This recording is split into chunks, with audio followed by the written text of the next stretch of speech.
اسلام اور ایمان کے درمیان جو میں نے فرق بتایا ہے، اس کے باوجود یہ یاد رکھیں کہ یہ دونوں لازم اور ملزوم ہے۔ ایک مومن اور مسلم کے اندر دونوں کا ہونا ضروری ہے۔ اگر مومن ہے تو مسلم بھی، مسلم ہے تو مومن بھی ہوگا۔ کیا مطلب؟ جب دل میں عقیدہ رکھتا ہے اللہ الایمان باللہ وملائکتہ وکتبہ ورسلہ والیوم الآخر والقدر خیرہ وشرہ، ان تمام چیزوں پر ایمان رکھتا ہے تو نیک اعمال بھی کرنا اس کے لیے ضروری ہے۔ اگر وہ نیک اعمال نہیں کر رہا ہے تو یہ اس بات کی علامت ہے کہ اس کے دل میں ایمان رچا بسا نہیں۔ ایسا ہو نہیں سکتا کہ کسی کے دل میں ایمان راسخ ہو جائے، اس کے دل میں ایمان رچ بس جائے اور وہ ظاہری اعمال نہ کرے۔ ہمارے یہاں بڑا یہ ایک فیشن سا ہو گیا ہے کہ لوگ کہتے ہیں کہ بھائی من ہوں، دل سے مسلمان ہوں میں، اور اعمال نہیں ہو پا رہے ہیں تو اللہ ہدایت دے دے، دعا کیجیے اللہ ہدایت دے دے۔ یہ بات وہ اپنے کاروبار کے متعلق نہیں کہیں گے۔ آپ اس سے کہیں کہ ایسا کریں کہ اپنی دکان بند کر کے بیٹھ جائیں، نہ تو رازق ہے، دعا کریں اللہ روزی دے دے۔ وہ کیا کہے گا؟ وہ یہ کہے گا کہ بھائی اللہ رازق تو ہے لیکن خود تو کوشش کرنی ہوگی نا، اس لیے میں دکان کھول رہا ہوں، میں تجارت کر رہا ہوں، اب اللہ سے دعا مانگ رہا ہوں اللہ اس میں برکت دے۔ ان سے کہیے کہ اسی طرح پہلے نماز پڑھیے پھر اللہ سے ہدایت مانگیے، خود کوشش کیجیے۔ اسلام ایمان یہ دونوں لازم اور ملزوم ہے، دونوں کا ہونا ضروری ہے۔ ہم نماز ہی نہیں پڑھ رہے ہیں اور ہم کہہ رہے ہیں کہ بڑے پکے مومن ہیں۔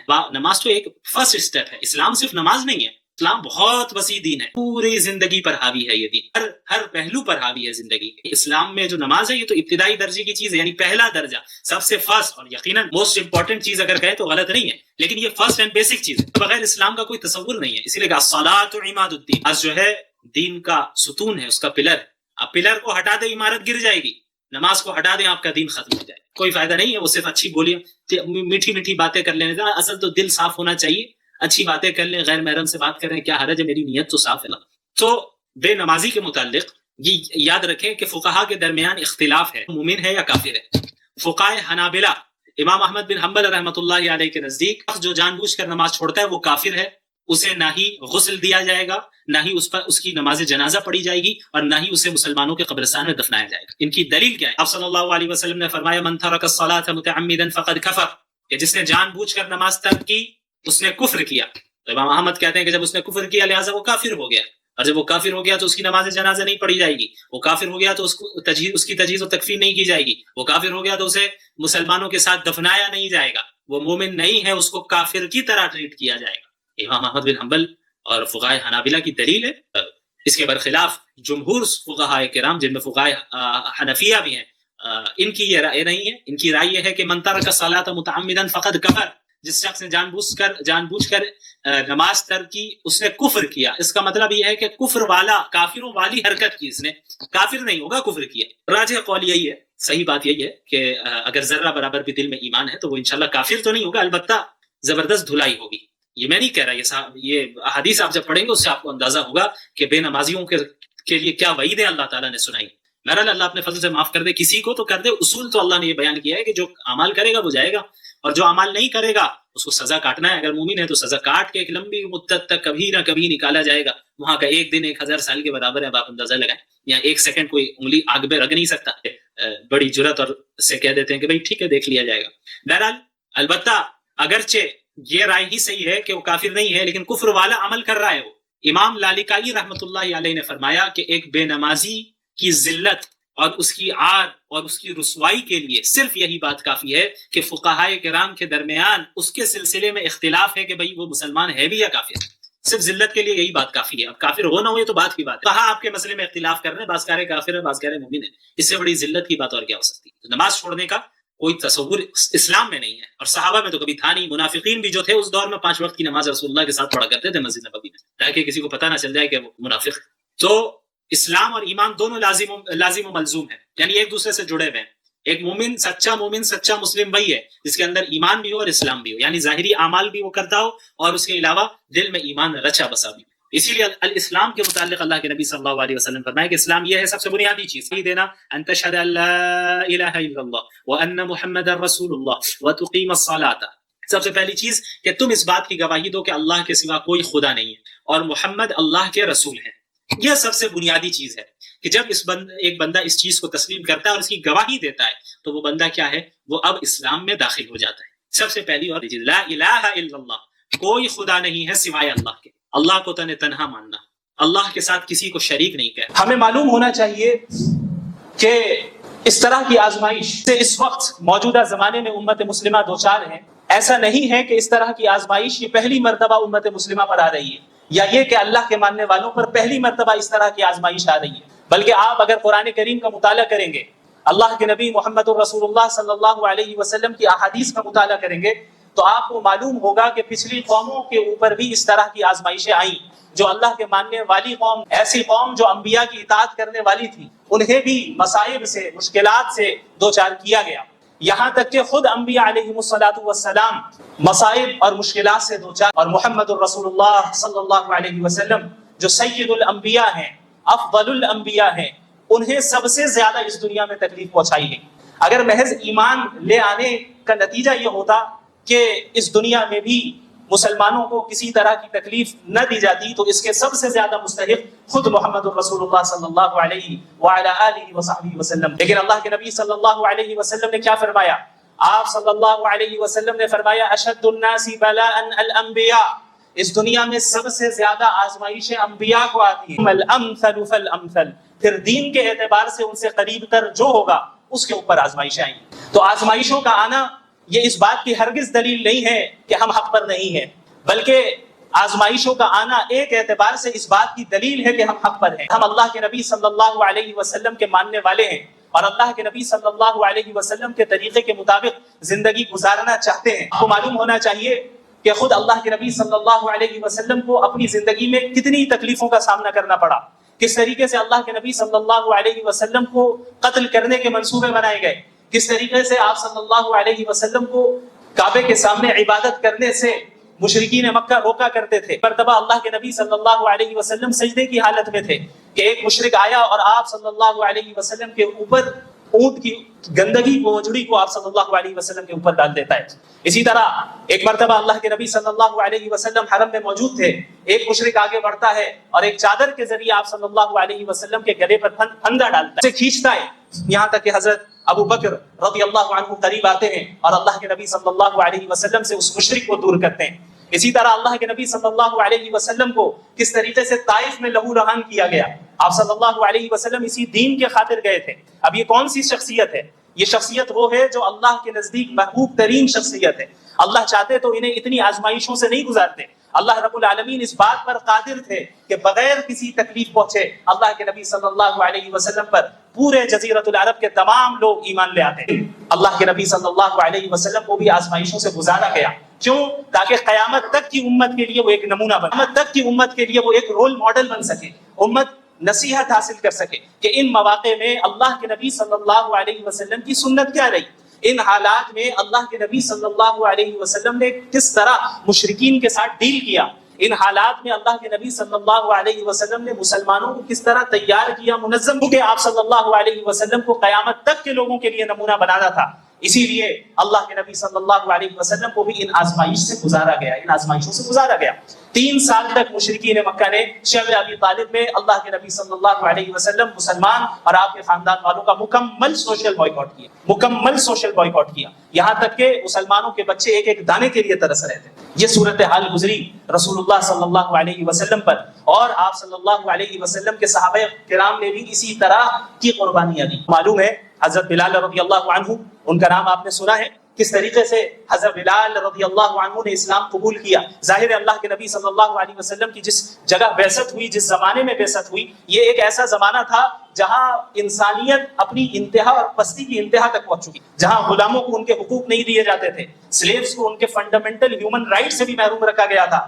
ایسے موقع پہ جب حضرت بلال رضی اللہ عنہ نے اللہ کے نبی صلی اللہ علیہ وسلم کی تعلیمات کو سنا، غلام تمہارے بھائی ہیں، انہیں وہی کھلاؤ جو خود کھاتے ہو، انہیں وہی پہناؤ جو خود پہنتے ہو، انہیں اتنا بوجھ نہ دو کہ وہ اسے پورا نہ کر پائے، اور اگر کوئی بھاری کام دینا بھی پڑ جائے تو تم خود ان کا تعاون کرو. اللہ کے نبی صلی اللہ علیہ وسلم کی ایسی تعلیمات جن کو سن کر حضرت بلال رضی اللہ عنہ اسلام کی طرف مائل ہوئے اور دل و دماغ میں ایمان راسخ ہو گیا. یہاں تک کہ ان کا جو مالک تھا حضرت بلال رضی اللہ عنہ کو چلچلاتی دھوپ میں تپتی ہوئی ریت کے اوپر رکھتا. مکہ المکرمہ کی گرمی سے ہم سب واقف ہیں، جو بھی وہاں گئے ہیں جانتے ہیں کہ کس طرح کی شدید گرمی ہوتی ہے. وہاں کی تپتی ہوئی ریت کے اوپر حضرت بلال رضی اللہ عنہ کو رکھا جاتا اور ان کے سینے کے اوپر بھاری پتھر رکھا جاتا اور بار بار یہ کہا جاتا کہ تم محمد کے اتباع سے پیچھے ہٹو. اور وہ کیا کہتے؟ احد احد، صرف ایک اللہ، صرف ایک اللہ. آخر کیا چیز حضرت بلال رضی اللہ عنہ کے اندر داخل ہو گئی تھی؟ ایک ایسی چیز جو انہیں دنیا کی ہر طرح کی تکلیفوں کو جھیلنے کے لیے تیار کر رہی تھی اور انہیں مضبوطی دے رہی تھی، انہیں طاقت دے رہی تھی. حضرت سمیہ رضی اللہ عنہا جو اسلام کی سب سے پہلی شہیدہ ہیں، کس طریقے سے، کس بے دردی کے ساتھ اور بے رحمی کے ساتھ انہیں شہید کیا گیا. ان کی شرمگاہ میں نیزہ مارا گیا اور انہیں شہید کر دیا گیا. حضرت مصعب بن عمیر رضی اللہ عنہ یہ صحابی رسول ہیں. آپ کو معلوم ہوگا کہ اسلام لانے سے پہلے کافی مالدار تھے. 200 درہم کا کپڑے پہنا کرتے تھے اور کافی قیمتی خوشبو اور عطر کو استعمال کیا کرتے تھے. بڑی لگژریس لائف گزارتے تھے، ناز و نیام میں پلنے والے تھے. لیکن جب انہوں نے اسلام قبول کر لیا، ان کی زندگی میں انقلاب آ گیا. ایک انسان، ہم اور آپ اپنے اوپر ذرا غور کریں. ہم اپنے کمفرٹ زون سے باہر نہیں آنا چاہتے. ہمیں اپنی زندگی میں ذرا سی تکلیف آ جائے تو ہم اللہ سے شکایت کرتے ہیں. ذرا سی تکلیف آ جائے تو ہم یہ شکایت کرتے ہیں کہ ہمارے ہی ساتھ ایسا کیوں ہوا. حضرت مصعب بن عمیر کے بارے میں سنیے. حضرت مصعب بن عمیر رضی اللہ عنہ وہ ہیں جو کافی مالدار تھے. انہوں نے جب اسلام قبول کیا تو ان کے جو چچا تھے انہوں نے ان سے کہا کہ تم اگر اپنے باپ کے چھوڑ رہے ہو تو پھر یہ جو مال تمہیں حاصل ہے یہ بھی تمہارے باپ کا ہی کمایا ہوا مال ہے، لہٰذا تمہیں اسے چھوڑنا ہو. انہوں نے یہ بات اس لیے کہی کہ شاید مصعب بن عمیر رضی اللہ عنہ ان کی بات سے اس بات سے ڈر جائیں، چونکہ زندگی پر لگژریس لائف میں رہے اور اب سارے مال و دولت چھیننے کی بات ہو رہی ہے تو شاید وہ محمد رسول اللہ کی اتباع سے پیچھے ہٹ جائیں. لیکن ایسا نہیں ہوا. حضرت مصعب بن عمیر رضی اللہ عنہ نے سارے مال کو، ساری دولت کو وہیں چھوڑ دیا. یہاں تک کہ ان کے چچا نے کہا کہ جو کپڑے تم پہن کر ہو یہ بھی چھوڑ کر جاؤ. حضرت مصعب بن عمیر رضی اللہ عنہ نے ان کپڑوں کو بھی اتار دیا اور بالکل برہنہ ہو کر اپنی ماں کے پاس پہنچتے ہیں. ان کی ماں دیکھتی ہے اور وہ رونے لگتی ہے کہ مصعب یہ کیا ہو گیا، یہ کس حال میں تم آئے. وہ کہتے ہیں کہ میری ماں، میں موحد ہو گیا ہوں، میں محمدی ہو گیا ہوں. اب مجھے مال و دولت کی کوئی فکر نہیں، اب مجھے اتباع رسول کی فکر ہے، اب مجھے اس دین کی تبلیغ کی فکر ہے، اب مجھے اس دین کو تمام اقوام عالم تک پہنچانے کی فکر ہے، اب مجھے جنت کی فکر ہے، اب مجھے اس عارضی ٹیمپرری لائف کی فکر نہیں ہے جہاں زندگی چند سالہ زندگی ملتی ہے جس کی بھی کوئی گارنٹی نہیں. کل نوجوان بھی بڑی تیزی کے ساتھ اس دنیا سے رخصت ہو رہے ہیں، کب کس کو موت آ جائے یہ نہیں پتا. صحابہ کرام کے اندر ایمان راسخ ہو گیا تھا اس طریقے سے کہ اللہ کے نبی صلی اللہ علیہ وسلم کی صحبت انہوں نے اختیار کی اور آپ صلی اللہ علیہ وسلم پر نازل ہونے والا کلام جو قرآن کریم ہے اس کو پڑھا، اس کو سمجھا اور آپ صلی اللہ علیہ وسلم کے ذریعے دنیا کے حقیقی کانسیپٹ کو انہوں نے اور آخرت کے حقیقی کانسیپٹ کو بھی سمجھا کہ ہم اس دنیا میں کیوں آئے. یہی معاملہ تمام صحابہ کرام کے ساتھ رہا. سلف صالحین میں آپ کو سینکڑوں واقعات ایسے مل جائیں گے جہاں علماء کرام نے، فقہاء اعظام نے دین کے خاطر قربانیاں دی ہیں، اس دین کے خاطر قربانیاں دی ہیں. تو یاد رکھیے، اگر آج کے زمانے میں ہمارے اوپر آزمائشیں آ رہی ہیں، یہ جو چند مثالیں میں نے آپ کے سامنے پیش کی، چند واقعات مختصراً میں نے بیان کیے، یہ تو اللہ کے نبی صلی اللہ علیہ وسلم کے زمانے کے واقعات ہیں. آج بھی اگر آپ کو اس کی زندہ مثال دیکھنی ہے تو فلسطین کے مسلمانوں کو دیکھ لیں. زندہ مثال آپ دیکھ لیں جہاں ماں باپ اپنے معصوم بچوں کی لاش کو لے کر کھڑے ہیں اور اس وقت بھی اللہ کا شکر ادا کر رہے ہیں اور کہہ رہے ہیں اللہ ہی نے دیا ہے، اللہ ہی دینے والا ہے. آن سے ایک شکایت کا کوئی لفظ تک نہیں نکل رہا ہے. یعنی ایسے ایمان والے آج بھی موجود ہیں. اگر ہم اس طرح نہیں بن پا رہے ہیں تو کمی ہمارے اندر ہے. اور یاد رکھیے، جس طرح حالات آزمائش کے طور پر آتے ہیں، برے حالات آتے ہیں، اسی طریقے سے بسا اوقات امت جب محمد رسول اللہ صلی اللہ علیہ وسلم کے نہج سے ہٹ جاتی ہے تب بھی اس طرح کے حالات آتے ہیں. اللہ کے نبی صلی اللہ علیہ وسلم نے اس زمانے کے متعلق پہلی پیشن گوئی فرمائی تھی. آپ صلی اللہ علیہ وسلم نے فرمایا کہ ایک زمانہ آئے گا کہ جب تمام اقوام اس امت مسلمہ پر اس طرح ٹوٹ پڑیں گی جس طریقے سے کھانے والے کھانے کے پیالے پر ٹوٹ پڑتے ہیں. صحابہ کرام کو تعجب ہوا کہ آخر ایسا کیسے ہو سکتا ہے، کیا ہماری تعداد اتنی کم ہوگی؟ اب اس پر غور کریں. صحابہ کرام کے ذہن میں یہ بات آئی کہ کیا ہماری تعداد اتنی کم ہوگی، کیونکہ ہو سکتا ہے ظاہری اسباب کے تحت ہم مغلوب ہو جائیں. دین کو چھوڑ دینے اور دین پر عمل نہ کرنے کا تصور بھی ان کے ذہن میں یہ بات کہی کہ یا رسول اللہ کیا ہماری تعداد اتنی کم ہوگی؟ آپ صلی اللہ علیہ وسلم نے فرمایا کہ نہیں، تمہاری تعداد بہت ہوگی لیکن تم سیلاب کی جھاگ کے مانند ہوگے. اللہ رب العالمین تمہارے دشمنوں کے دلوں سے تمہارا رعب اور خوف نکال دے گا اور تمہارے دلوں میں وہن ڈال دے گا. صحابہ کرام نے پوچھا یا رسول اللہ یہ وہن کیا ہے؟ آپ صلی اللہ علیہ وسلم نے فرمایا حب الدنیا وکراہیت الموت، دنیا کی محبت اور موت کا ڈر. دنیا کی محبت اور موت کا ڈر.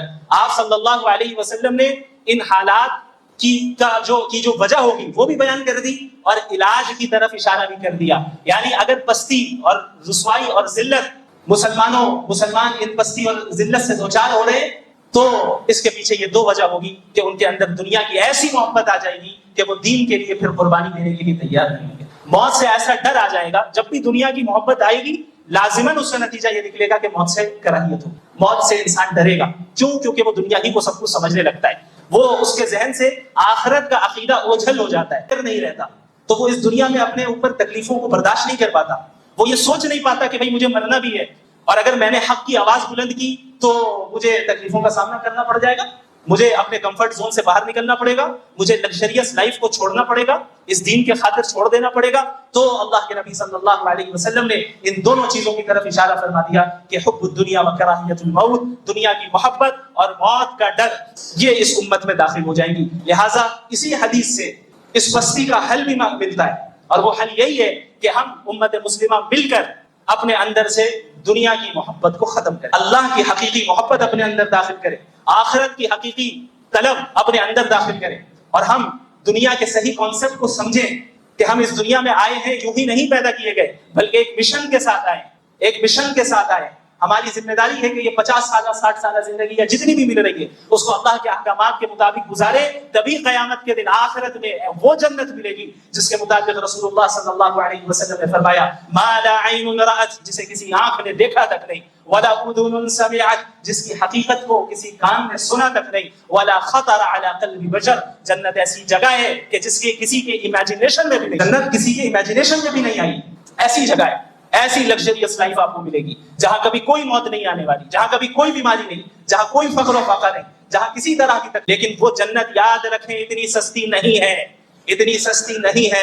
احسب الناس ان يتركوا ان يقولوا آمنا وهم لا يفتنون, کیا لوگوں نے یہ سوچ لیا ہے کہ وہ بس یہ کہہ دیں گے کہ ہم ایمان لے آئیں تو ہم انہیں چھوڑ دیں گے, انہیں یوں ہی چھوڑ دیا جائے گا اور انہیں فتنوں میں اور آزمائشوں میں مبتلا نہیں کیا جائے گا, انہیں جانچا نہیں جائے گا کہ کیا ان کا اقرار صحیح ہے یا غلط ہے. صرف محض کلمہ پڑھ دینے سے جنت مل جائے ایسا نہیں ہوگا. اس دنیا میں آزمائشوں کا سامنا کرنا ہوگا, پھر ان آزمائشوں میں جمنا ہوگا, ڈٹنا ہوگا, صراط مستقیم پر قائم رہنا ہوگا. اور اس کے لیے یاد رکھیں اس وقت جو صورتحال پوری امت مسلمہ کی قائم ہے, خصوصاً ہمارے ملک میں, اس بات کا عزم کر لیں کہ ہم اپنے تمام مفادات کو پیچھے رکھیں گے اور اسلام کے اجتماعی مفاد کو ترجیح, مفاد نسلی ہو, چاہے وہ مفاد خاندانی ہو, چاہے وہ مفاد مسلکی ہو, چاہے وہ مفاد جماعتی ہو, کوئی بھی مفاد ہو, سب سے پہلے ترجیح اگر کسی مفاد کو حاصل ہے تو وہ اسلام کے اجتماعی مفاد کو حاصل ہے. لہٰذا سب سے پہلا کام ہمارا یہ ہے کہ ہم بحیثیت امت مسلمہ متحد ہوں, کلمہ توحید پر متحد ہوں, باطل کے خلاف متحد ہوں. ہم یہ نہیں کہتے کہ سارے مسلمان ایک ہی مسلک اختیار کر لے, سارے مسلمان ایک ہی فرقہ اختیار کر لے, یہ بظاہر عملی طور پہ مشکل ہے, بلکہ بسا اوقات اس کے نتیجے خراب نکل سکتے ہیں. میری دعوت یہ ہے کہ ہم کلمہ توحید پر تو متفق ہو جائیں, ہم باطل کے خلاف تو متحد ہو جائیں. اگر ہم نے یہ اتحاد کر لیا اور اللہ اور اس کے رسول کی اطاعت کو اور اللہ اور اس کے رسول کی تعلیمات کو اپنی زندگی میں شامل کر لیا, تو یاد رکھیے دنیا کی کوئی طاقت آپ کا کچھ نہیں بگاڑ سکتی. یہ اللہ کا وعدہ ہے, وَأَطِيعُوا اللَّهَ وَرَسُولَهُ وَلَا تَنَازَعُوا فَتَفْشَلُوا وَتَذْهَبَ رِيحُكُمْ وَاصْبِرُوا إِنَّ اللَّهَ مَعَ الصَّابِرِينَ. اللہ اور ساتھ کرو, آپس میں تفرقہ نہ ڈالنا, آپسی لڑائیوں میں نہ پڑنا, فرقوں میں نہ بٹ جانا. اگر تم ایسا کرو گے تو تمہاری ہوائیں اکھڑ جائیں گی, تم باطل کے سامنے نہیں ٹک پاؤ گے, باطل تم پر غالب آئے گا, تم اس دنیا میں مغلوب ہوگے. لہذا صبر کرو, اتحاد قائم کرو, اطاعت اپنے اندر لاؤ. اللہ نے وعدہ کر رکھا ہے وَلَا تَهِنُوا وَلَا تَحْزَنُوا وَأَنْتُمُ الْأَعْلَوْنَ إِن كُنتُم مُؤْمِنِينَ. کبھی نہ گھبرانا, کبھی نہ غم کرنا, تم ہی سر بلند رہو گے اگر تم سچے مومن, بشرط یہ کہ سچے مومن. ایمان صرف زبان کا نام نہیں, ایمان چند کلمات یا جمعے کی نماز کا نام نہیں, ایمان صرف رمضان کے روزوں کا نام نہیں, ایمان صرف رمضان میں تراویح پڑھ لینے کا نام نہیں, ایمان صرف ہفتے میں ایک دن مسجد میں آ جانے کا نام نہیں, ایمان صرف قربانی کر لینے کا نام نہیں, ایمان صرف حج اور عمرہ کر لینے کا نام نہیں. ایمان اور اسلام اپنی زندگی کے ہر شعبے میں محمد الرسول اللہ کے تابع ہو جانے کا نام ہے. یہی بات اللہ کے نبی صلی اللہ علیہ وسلم نے بہت ہی مختصر اور جامع الفاظ میں ارشاد فرمائی, لا یؤمن احدکم حتی یکون ہواہ تبعا لما جئت بہ. تم میں سے کوئی اس وقت تک مومن ہو نہیں سکتا, تم میں سے کوئی اس وقت تک مومن ہو نہیں سکتا جب تک کہ وہ اپنی خواہشات کو، اپنے ڈیزائرز کو میری لائی ہوئی شریعت کے تابع نہ کر دیں۔ تو یاد رکھیے، اگر ہم چاہتے ہیں کہ ہمیں دوبارہ عروج حاصل ہو، ہم اس بستی سے باہر نکلے، پوری دنیا کی قیادت کرے، چونکہ یہ امت قیادت کے لیے ہی بھیجی گئی، یہ امت قیادت اور امامت کے لیے بھیجی گئی، مسجد کی صرف امامت کے لیے نہیں، یا چند مسلک کے نظاموں کی امامت کے لیے نہیں، چند جماعتوں کی امامت کے لیے نہیں، بلکہ دنیا کے ہر شعبے کی امامت کے لیے یہ امت مسلمہ بھیجی گئی۔ اور صحابہ نے پریکٹیکلی کر کے دکھایا۔ یہ وہی عرب تھے جن کو قیصر روم اور کسریٰ یہ کہہ کر جڑایا کرتے تھے یہ عرب کے بدو ہیں، یہ ہم سے کیا لڑیں گے۔ یہ وہی صحابہ ہیں جنہوں نے قیصر و کسریٰ کے تخت کو پلٹ کر رکھا۔ محمد الرسول اللہ کی تعلیمات کو تھامنے کا نتیجہ ہے، یہ اللہ کی رسی کو مضبوطی سے پکڑنے کا نتیجہ ہے۔ وہی اللہ آج بھی موجود ہے، وہی قرآن آج بھی موجود ہے، اللہ کے نبی کی وہی سیرت، وہی احادیث، وہی وعدے آج بھی موجود ہیں، لیکن صحابہ کرام جیسے مومنین آج موجود ہیں، صحابہ کرام کی جیسی صفات اختیار کرنے والے مسلمان آج موجود ہیں۔ لہٰذا قرن اول کی طرف رجوع کرنا ہوگا، اتحاد و اتفاق قائم کرنا ہوگا، اللہ کے نبی کے طریقے پر چلنا ہوگا، اور اپنے شخصی، ذاتی، مسلکی، جماعتی، خاندانی، نسلی ہر مفادات کو پیچھے رکھنا ہوگا، ہر اختلافات کو بالائے طاق رکھنا ہوگا، اور اس وقت اسلام کے اجتماعی مفاد کی طرف توجہ دینی ہوگی۔ اللہ رب العالمین ہم سب کو ان باتوں پر حقیقی معنی میں عمل کرنے کی توفیق عطا فرمائے۔ میں یہاں پہ کوئی رسمی تقریر کرنے نہیں آیا ہوں، میرا یہاں پہ آنے کا مقصد صرف یہی ہے کہ امت میں اتحاد قائم ہو، تاکہ علماء کرام آپ کو کئی ملیں گے، آپ کو کئی واعظین ملیں گے، کئی مقررین ملیں گے جنہیں آپ ہمیشہ سے سنتے آ رہے ہیں، اسی طرح میں بھی آ گیا، چند باتیں عرض کر دی، آپ سن لیں اور باہر نکل کر پھر اسی طرح میری ان باتوں کو بھلا دیں جس طریقے سے پچھلے 50-60 سال سے بلاتے آ رہے ہیں، یا 20-25 سال سے بلاتے آ رہے ہیں۔ تقریر کو محض ایک ہم نے انٹرٹینمنٹ کا اگر ذریعہ بنا لیا ہے، رکھیے یہ ہمارے لیے بڑے خطرے کی بات ہے۔ میں یہاں آپ کی تعریف سننے نہیں آیا، آپ سے داد حاصل کرنے نہیں آیا، آپ سے کوئی مال حاصل کرنے نہیں آیا، آپ سے کسی طرح کا کوئی دنیاوی فائدہ حاصل کرنے نہیں آیا۔ میں اپنی ذمہ داری پوری کرنے کے لیے آیا ہوں کہ اللہ کے اس بات کو، اللہ کے اس پیغام کو آپ تک پہنچاؤں، تاکہ امت مسلمہ ہم سب مل کر، متحد ہو کر باطل کا مقابلہ کر سکے۔